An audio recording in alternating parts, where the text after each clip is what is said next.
hunger look like to you? If you imagine someone living in poverty, how do you picture them? Let me tell you about my first visual reference of what hunger looked like. It was from television commercials that were on in the 90s. And those ads featured incredibly confronting imagery. Something like this. There was a line from one of those television commercials that's really stuck with me all these years.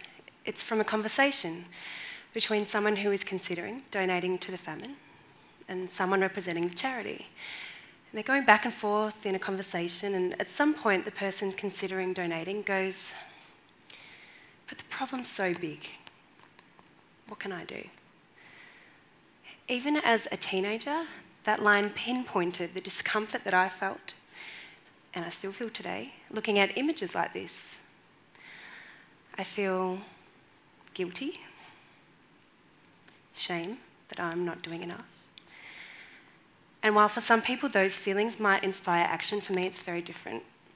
I certainly feel sympathy for those in these images, but rightly or wrongly, a disconnect.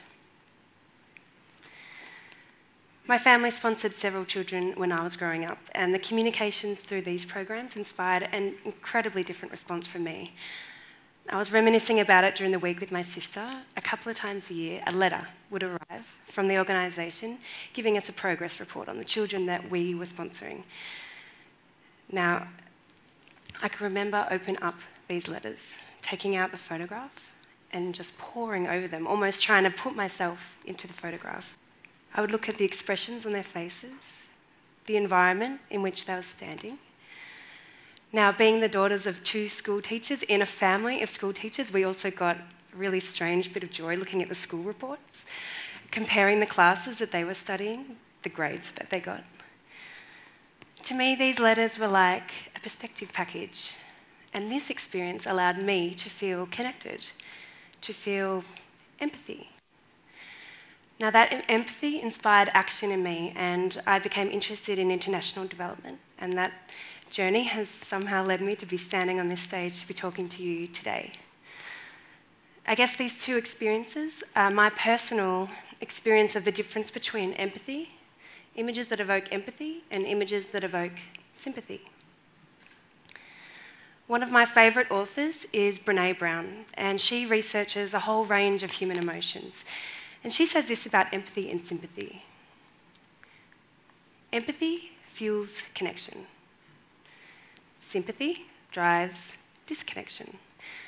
So if we think about that just in a one-on-one conversation for a second, when sympathy's involved, we acknowledge the feelings of someone else, but we're actually kind of unwilling to be in that space with them, and so we actually step back.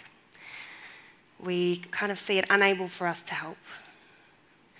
When empathy's involved, we step forward and we say, "Okay, I hear you, I'm here with you, and I feel you."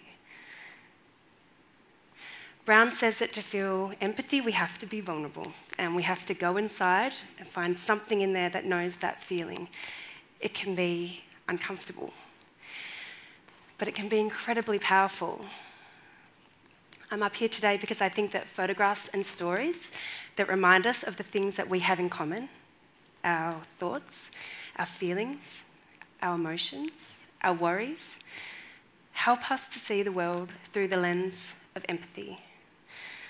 It's in that context I'm incredibly humbled to show you some of my own portraits. It's my perspective on hunger in Kenya. I see this work as part of a global transition in how we communicate about other people, a transition that's aim is empathy and unity and solidarity, not actions inspired by guilt. I actually started my career in communications, and while I had jobs that paid the bills, I also did a lot of work volunteering my skills for not-for-profit organisations and a social enterprise. I got a lot of value being able to contribute my skills to projects that were meaningful. Nevertheless, 6 years of working in communications was about enough for me. I grew a little tired of the 9 to 5 and BYO birthday cakes on a Friday, and the pain of sending briefs to photographers to do the work that I ideally wanted to do. So, in 2010, I went back to university to study photography. Or in the words of my slightly perplexed and a little worried father, I stepped away from financial security and assets that normal people aspire to in their late 20s. Yeah, he probably has a point, but it's not a move that I have regretted. In 2012, I moved from Melbourne up here to the Northern Beaches, and it was in this beautiful environment that I found I had the time and the space to explore projects that were meaningful to me. Through the power of Twitter, I found a competition. It was run by 2 Australian aid organisations, ActionAid Australia and AFAP Action on Poverty. I entered that competition and, to my surprise, I won. And as the winner, I was invited to visit Kenya and Zimbabwe to learn about the projects that both of those organisations were implementing to address hunger and poverty. So about 3 weeks after I saw that tweet, I found myself here. This is 5 hours north of Nairobi in Kenya. I was here hosted by ActionAid Australia. Now they are an advocacy organisation and they focus on helping women in the developing world stand up for their rights. They'd arranged for me to meet women farmers. So they were women who were being supported through education, tools and resources to grow themselves out of hunger. So literally grow enough food on their land to be able to feed themselves and their families. As I was sitting in this Jeep, I had the nerves going, something similar to today, and I was feeling apprehensive. Some of the women that I was going to meet were still relying on food handouts to get by, and I worried about how I would feel meeting women in these types of conditions.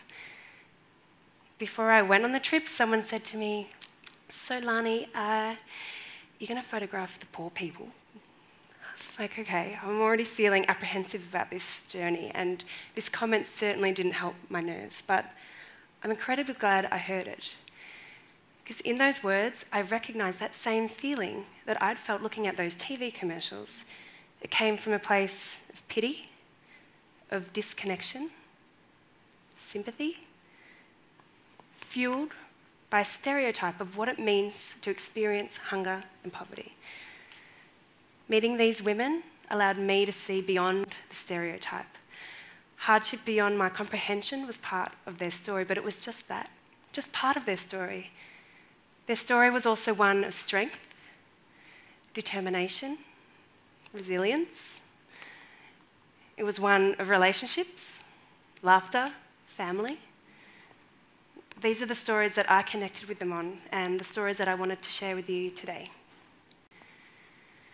Susan was one of the first women I met. She's standing here with her 5 children in front of her kitchen. She actually had adopted 6 more children from a relative who had passed away. Susan's husband was a nomadic pastoralist, and at the time that they got married, he had 50 head of cattle. Because of the drought in Kenya at that time, the entire herd had passed away, leaving Susan with no source of income and no means of feeding her children. When this image was taken, she had been part of ActionAid's programs for around a year, and in that time she had been given the knowledge that she needed to be able to grow spinach on her land. And she had been able to produce enough to not only feed herself and her family, but make a small profit at the market. In that incredibly dry and harsh environment, Susan's land was almost like an oasis. It glowed green in the afternoon sun. And she was clearly incredibly proud of what she had been able to achieve. I wanted the images here to talk to her quiet confidence and the feeling of dignity that she felt had been restored by being able to provide for herself and take control of her future. This woman's name is Margaret. She was part of a group of women that come together and package and sell their seeds to sell as a group to a local market. Margaret was incredibly cheeky, and it was very hard to get a photograph where she wasn't mid-sentence. She was either laughing or throwing questions out at me. She wanted to know whether Australian women farm using machinery or just by hand. She wanted to know what kind of lentils we grow. She also wanted to know whether Australian farmers work as hard as she did. Now, the look in her eye tells me perhaps she thinks otherwise, but I wanted to capture this playfulness in her personality and remind us that poverty is not a character trait. Many of the women I met were part of programs called farmer field schools. Now that's like an open-air classroom where farmers come together and learn about drought-resilient agriculture. They access things like seeds and tools. They might get a lot of motivation from the group. They then take that knowledge back to their own land so that they can implement it and start really making a difference on their own property. This group of women are from a farmer field school so fierce in their determination to succeed that they call themselves Nidkama, which translates to I don't sleep. I think this image speaks to the determination these women felt to shape a future for themselves and be completely self-reliant.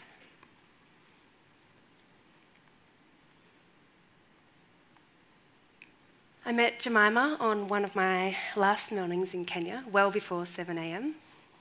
She was a very, very proud woman and very kind.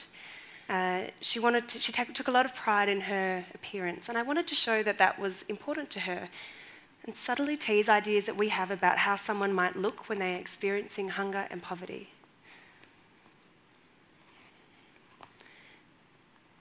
Jemima also had 2 daughters. And the motivation she felt for growing vegetables on her land was not just to have enough to eat. She wanted to send her girls to school.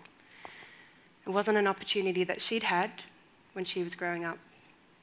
For those of us here today with kids or without kids, I think we can relate to that feeling, that desire to educate the next generation. This is something that we share, something that unites us. The final image I'd like to show you today is of Veronica. Now, the pits you can see in this image is a water conservation technique. They're called Zai pits. So when the rains do come, they fall directly into the earth. They're then covered by topsoil and compost and creating a really damp, nutrient-rich field for planting. I asked Veronica to show me how she dug these pits. She leaps up with a shovel and she starts pounding the earth with such energy. She's so excited by the fact that someone was there to learn about her story. And I was thinking, thank you, because as a photographer, that combination of light and dust is just like a gift. This has certainly been the image that most people have been drawn to. I think it has a very cinematic feel, and that combination of light and colour combines to make Veronica our hero, not someone to be pitied. This is someone who had been shunned by her community when her husband had passed away. She was forced to take a job where she was taken advantage of, and when she didn't have enough money, she had to either beg for food or rely on food handouts. Poverty was part of her story, and it would have been very easy to show that. Her house was completely isolated, very desolate, one of the most poverty-stricken areas that I went to. But I feel this image celebrates her resilience and her hard work. I think this is something that we can celebrate. I don't know if there's any other photographers in the room, but if you can tell me that showing your work gets easier, I would be glad to hear it in the break. Quite nervous. These images have been shown before in an exhibition to celebrate World Food Day in Sydney. To my relief, the responses echoed that same feeling of connection that I felt looking at those letters from the children that we'd sponsored. Images that evoke empathy, strike a chord with people.